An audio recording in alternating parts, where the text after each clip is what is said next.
ABC4 News at 7 starts now. Good evening, and thank you for watching ABC4 News at 7 on the CW30. I'm Courtney Johns. Tonight, we start our show with our top 7 stories at 7 p.m., beginning with a Utah judge finding the TikTok app in contempt of court. 3rd District Judge Mark Korus says TikTok failed to respond to multiple subpoenas from the state. The state is investigating how TikTok targets content and is suing the company over its alleged harm to children. TikTok denies that they refuse to comply. They have until December 1st to respond if they want to avoid any more sanctions. And in developing news, the U.S. Attorney's Office for Utah is filing charges against 4 people they say stole dinosaur bones and caused $3 million in damage. They plan to hold a press conference tomorrow on their findings, and we are going to bring that to you live on ABC4 News at 4:30. ARUP Blood Services is partnering up with the University of Utah to launch a new program called Whole Blood Titan for donors with O positive and O negative blood types. This new program will allow hospitals at the University of Utah and the U of U AirMed to transfuse the donor's whole blood rather than just break it down into 3 components, which is what professionals are doing now. The military did some work earlier on, and they were able to show that every second counts when someone gets injured in the field. So if someone's critically injured and they're bleeding, getting them blood sooner means their life is more likely to be saved. This caused whole blood to be used in the military setting far more often in the civilian setting. And this inspired the civilian use of whole blood. Well, ARUP and the University of Utah both say the program can save lives. It starts with people going out and donating blood. Salt Lake City is working to make students' morning commute a little bit safer. So today they held a ribbon cutting for the new pedestrian bridge on 300 North, just 2 blocks from West High School. The bridge spans a rail corridor, including 2 UTA and 3 Union Pacific rail lines. UDOT and UTA say it is one of the most dangerous crossings in the area. People have to get places too, so this helps everybody. I would say it makes it more safer. The train drivers don't have to worry about people scampering across the tracks, and now everybody can have a much safer option. This project, which started construction in 2021, is a part of UTA's first last mile program, making it safer and easier to walk and bike to transit stops and stations throughout the UTA regional service area.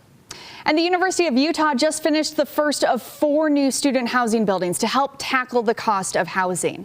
The university, Ivory Homes, and the Church of Jesus Christ of Latter-day Saints all took part in celebrating the new Ivory University house today. The apartments are fully furnished with a small kitchen and bathroom. Students who live there will have access to tutoring and counseling services, as well as yoga, cooking classes, paint nights, and networking nights. You'll get a sense that this is a great place for a student to feel safe, to feel at home, to feel like they can be productive and make new friends. So we're very excited about what it means for our students living here, but also what it means for students throughout campus. So the Ivory Housing Unit will have over 600 units, and they're hoping to have the next building in this project finished by May. Profits from the project will go towards scholarships, housing stipends, and internships for students. And the Sundance Film Festival is getting ready for a big year. The annual festival in Park City runs from January 18th through the 28th. While we're only in the middle of October, it might be a good time to start planning for this film festival. The director of the Sundance Film Festival, Eugene Hernandez, stopped by our ABC4 studios and discussed the festival and what we can expect this January. Sundance is a world-class festival that happens in Utah. Most of our attendees are local. People come from all over the world, but right here in Utah is one of the most important film festivals in the world for discovery of first and second time directors. This will be the 40th edition of Sundance, and tickets, they're officially on sale. Hernandez says tickets and packages are going fast, so you want to get them while you can. For more information, just head on over to the website you see right there on your screen. That's festival.sundance.org. Apple is now calling Utah a pickleball hub. Pickleball is the latest sports craze in the United States and the fastest growing sport in the nation. Forbes Health says this smaller scale tennis game can even lower levels of depression. Now courts are popping up throughout the state, and Apple is officially calling Utah a pickleball hub. Governor Spencer Cox says pickleball is, quote, a good reminder that exercise of any type is good for our hearts and good for our minds, and we understand as one of the healthiest states in the nation.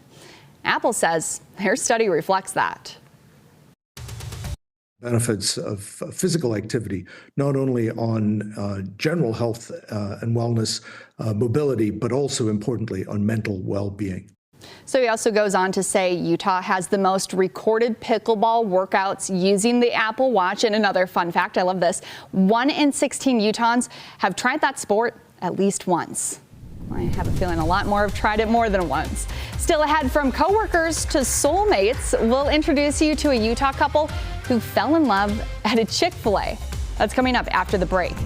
But before we head to break, let's just take a live look at Sundance. We were just talking about the film festival. This is a live look at Sundance with all of those cute Halloween decorations. We're just a few weeks away from the spooky season. Stay with us. We'll have a look. We've got some cooler weather on the way. I'll have the latest on that and everything you need to know in just a couple of minutes.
The Biden administration is writing up a $100 billion package that would include aid to Israel and other countries at war. The draft is still being finalized as an official request was sent by the White House to Congress earlier this week. This comes while the president travels to Israel to show the unity between the United States and Israel. Senate Democratic leader Chuck Schumer says the bipartisan effort should move as quickly as possible to help Israel, whereas Republican Mitch McConnell says the foreign aid should also include funds for security along the southern border. Details from the draft have not been given yet. Now, President Biden will address the nation tomorrow night around 6 p.m., and we are going to bring you live coverage during an ABC News special report right here on ABC4. Republican Representative Jim Jordan failed to become House Speaker for a second time today. The hard-fighting ally of Donald Trump lost even more GOP colleagues who refused to give him the gavel. The Ohio Republican received 199 votes, with 22 Republicans casting their ballots for someone else. Republicans will most likely go into a closed-door conference meeting, which is expected to include discussions about a potential short-term solution. It hasn't officially been noticed to Republicans yet, but sources say that's the next thing that's expected after the vote closes. Time now for your forewarned weather with Garrett James. All right, but back here in Utah, weather's looking pretty nice out there, Garrett. Oh yeah, looks beautiful out there at the present time. However, things about to take a turn, and we're going to be looking at some cooler and some wetter weather on the way. According to the Climate Prediction Center, things looking a little bit colder by the time we get to next week. Things looking below average for this time of the year.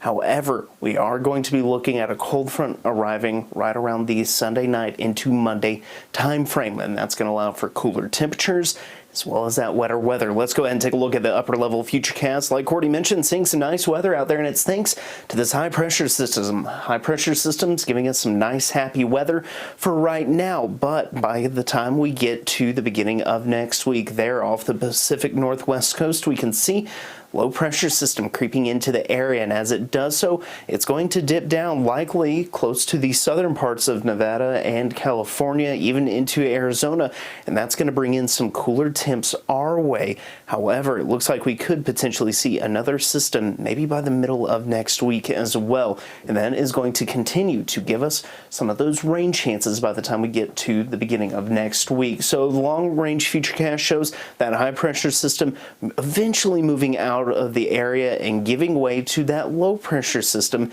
As it does so, we'll start to see enough moisture coming in on the backside of that system to provide some rain chances across the entirety of the Beehive State, with the better rain chances arriving by the time we get to Monday. Current temperatures out there right now: 71 Elko, 63 Ely, 64 Delta, 67 Cedar City, 72 Hanksville, 77 Green River, 68 Price, 62 Vernal, 60 Evanston, and in Rock Springs.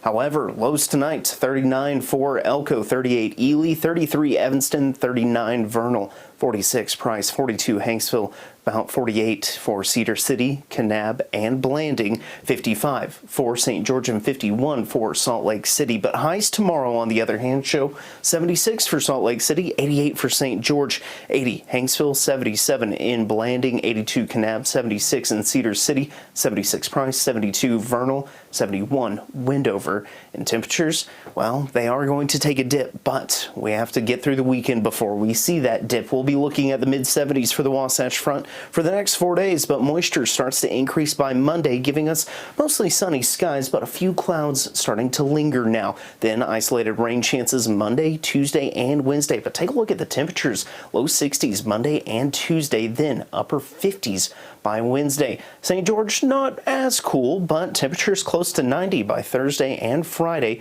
Mid-80s Saturday, low 80s Sunday, mid-70s Monday, with rain chances beginning and sticking through Wednesday. All right, thank you, Garrett.